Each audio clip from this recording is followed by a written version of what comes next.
the darkest chapter of American slavery, the domestic slave trade, and the breaking of families. Imagine waking up one morning and knowing, with absolute certainty, that before the sun sets, your child will be gone. Not dead, not lost, sold.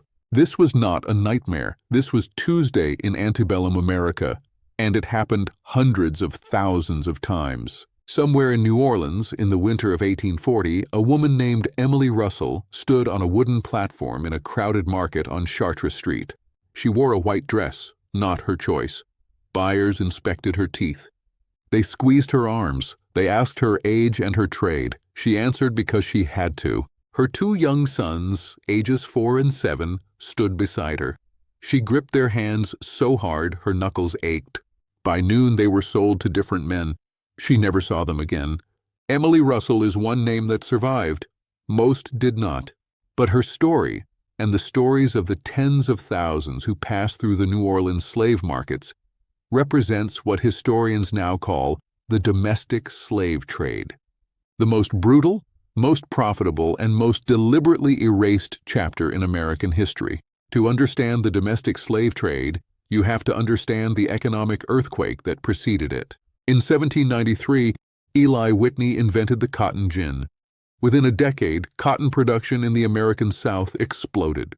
Planters in Alabama, Mississippi, and Louisiana needed more enslaved labor, fast. But in 1808, the United States officially banned the importation of enslaved Africans from abroad. Slaveholders found their solution not across the ocean, but across state lines. The Upper South, Virginia, Maryland, the Carolinas, had a surplus of enslaved people. The Deep South had a hunger that could not be satisfied. Between these two worlds, a new industry was born. It had no official name. People called it the Negro trade. Historians call it the Second Middle Passage. Between 1820 and 1860, approximately 1 million enslaved black Americans were forcibly marched or shipped from the Upper South to the Deep South. 1 million people, separated from their families, their communities, their languages, their names, everything that anchored them to a life. This was not a side effect of slavery. This was its engine. Trading firms made fortunes. The largest, Franklin and Armfield, operated out of Alexandria, Virginia, just across the river from the nation's capital. Isaac Franklin and John Armfield built a compound that functioned as a holding facility. Enslaved men were chained in one pen, women and children in another. From these pens, coffles, long lines of chained human beings, walked hundreds of miles south under armed guard. Others were packed onto ships. Armfield once wrote in a business letter that he had a fine parcel ready for shipping. He was describing human beings. The cruelty of the domestic slave trade was not simply physical, it was surgical. It was designed to destroy the one thing that gives human beings the will to resist: love. Solomon Northup knew this firsthand. A free black man from New York, Northup was kidnapped in Washington, D.C. in 1841, sold into slavery, and spent 12 years enslaved on Louisiana plantations before finally regaining his freedom. In his memoir, 12 Years a Slave, he described the New Orleans slave market with a detail that made Northern readers weep and Southern editors rage. He wrote of Eliza, a woman sold alongside him, who was separated from her daughter Emily and her son Randall on the auction block. The buyer took Randall. Eliza begged, she sobbed, she pleaded, offering to work harder, to serve faithfully, anything. The buyer turned away. Eliza's grief was so total, so consuming, that her new enslaver eventually sold her off again, saying she was crying too much and making the other enslaved people difficult to manage. Her sorrow was treated as a business problem. This erasure of family was not accidental. Slaveholders understood that family bonds were sources of both comfort and resistance. By destroying those bonds systematically, by making it legal, routine, even efficient, the system sought to reduce human beings to isolated units of labor with no past and no future. With no past and no future. Enslaved people fought back in the only ways available to them. They memorized the faces of their children. They named their children after the sold and the lost. They sang songs with hidden meanings. They ran, they resisted. They held on to their humanity with every ounce of strength the system tried to strip from them. And still the coffles kept marching south. For decades, the domestic slave trade operated in plain sight and yet remained invisible in national conversation. Slaveholders controlled Southern newspapers.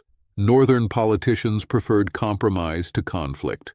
The market continued year after year beneath a silence that suited the powerful. Then came the voices that refused to be silent. Frederick Douglass, himself once enslaved in Maryland, understood that the domestic slave trade was slavery's jugular vein. He wrote and lectured about it relentlessly. He described the terror of hearing that a family member had been sold down the river, a phrase so common it passed into American idiom, its origin forgotten, its horror normalized. Harriet Beecher Stowe's 1852 novel Uncle Tom's Cabin brought the auction block into Northern living rooms. It was fiction built from documented reality. The scene of Eliza crossing the frozen Ohio River to save her child from being sold, drawn from real accounts, shook the conscience of millions. President Abraham Lincoln, upon meeting Stowe during the Civil War, reportedly called her the little woman who wrote the book that started this great war. But perhaps the most devastating testimony came from the enslaved themselves. The Federal Writers Project of the 1930s collected over 2,300 first-hand narratives from formerly enslaved people. Again and again, across thousands of pages, the same wound appeared: the memory of watching a mother, a father, a child, a spouse disappear at an auction. "They put my sister on the block," one man recalled, "and I never did see her no more." These words, preserved in American archives, constitute one of the most important historical records in existence. They are the testimony the market hoped would never be heard. The Civil War ended in April 1865. The 13th Amendment abolished slavery. The auction blocks were torn down or quietly abandoned.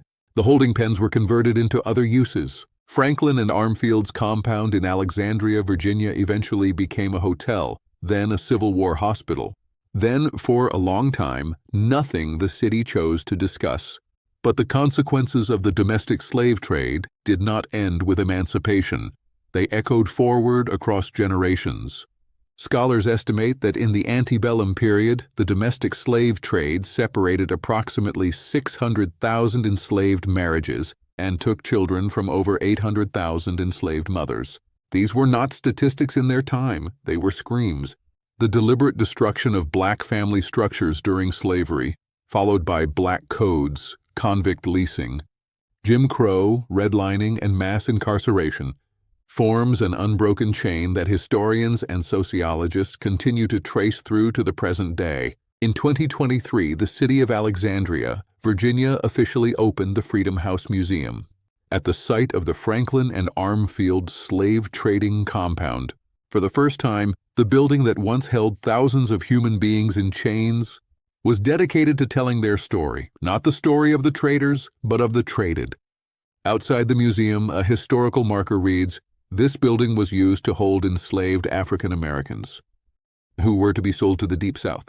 11 words, a fraction of the truth, but a beginning. Emily Russell's name does not appear in the history books. We do not know if her son survived.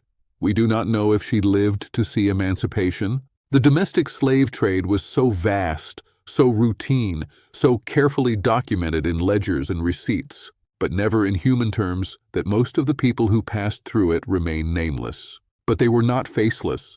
They were mothers and fathers, sisters and brothers, children who cried for parents who could not come. They were people who loved and grieved and endured, and whose endurance made a nation that is still slowly learning to look at what it built. The darkest chapter of American slavery was not the Middle Passage alone.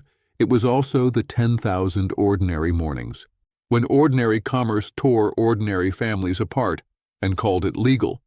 Remember their names, even when history forgot to write them down.